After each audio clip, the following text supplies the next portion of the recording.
जोहार, मी श्रीमंत सुरपाम. आपण पाहत आहात एस भारत न्यूज, जनसामान्याचा आवाज.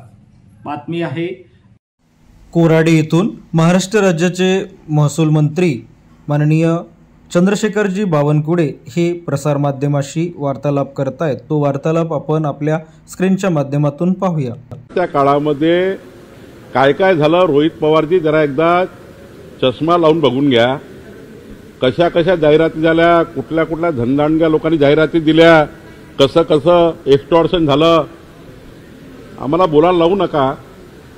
देवेंद्र फडणवीसजींच्या प्रेमापोटी एखादी जाहिरात पेपरमध्ये येणे यांचं का पोट दुखतंय? या राज्याला देवदुर्लभ अष्टपैलू कर्तृत्वाचा नेता आमचे मुख्यमंत्री देवेंद्र फडणवीसजी यांच्या प्रेमापोटी खूप प्रेम कमवलं आहे देवेंद्रजींनी. आमचे एकनाथजी अजित पवार सोबत देवेंद्रजींनी खूप प्रेम कमवलं आणि इतकं प्रेम कमवलं आहे देवेंद्र फडणवीसजींनी की 51% मतं, 3,17,00,000 मतं देवेंद्र फडणवीस सरकारला हे मिळालेले आहेत. मग प्रेमापोटी एखादी जाहिरात दिली, यांच्या पोटात का गोळा आला? छत्रपती शिवरायांच्या साक्षीने एक जाहिरात येतं, त्यांचे फोटो असते यांच्यावर.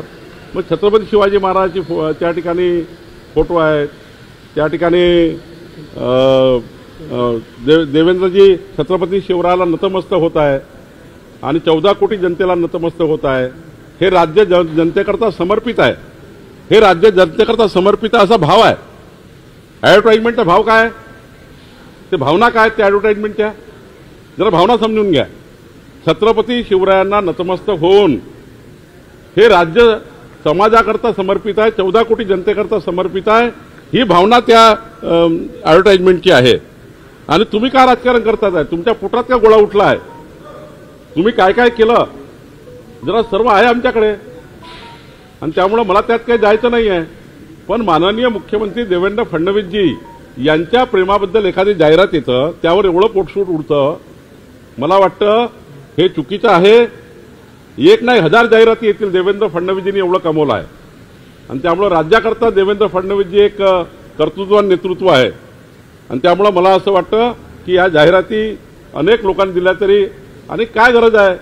मला वाटतं की नाही नाव टाकलं तर काय, एखाद्या व्यक्तीला वाटतं, एखाद्या व्यक्तीला असं वाटतं माझं प्रेम आहे पण मला दर्शवायचं नाहीये. म्हणजे देवेंद्रजीवर एखादं प्रेम असेल कुणाचं आणि त्यांनी 14 कोटी जनतेकरता हे राज्य पुढे नेलं आहे. महाराष्ट्र हा विकसित महाराष्ट्र होतो आहे. महाराष्ट्रामध्ये प्रचंड मुंबईपासून नागपूरपर्यंत विकास होतो आहे. अशा प्रेमापोटी काही लोक असे असतात की त्या ठिकाणी नाही देत आपलं नाव. त्याला काय फरक पडतं? पण त्या ॲडव्हर्टाइजमेंटची भावना काही वेगळी आहे का? त्यामुळं भावनेचा आदर केला पाहिजे. छत्रपती शिवाजी महाराजांच्या त्या ठिकाणी मुद्रिकेला नतमस्तक होऊन ही भावना त्या ठिकाणी व्यक्त झाली आहे ॲडव्हर्टाइजमध्ये. त्यामुळे मला असं वाटतं की याच्यामध्ये काही विरोधकांनी आरोप करण्याचा काही तथ्य नाही. अशाच नवनवीन घडामोडी पाहण्यासाठी आजच आमच्या एस भारत यूट्यूब न्यूज चॅनलला लाईक करा, शेअर करा आणि सबस्क्राईब करा. जोहार.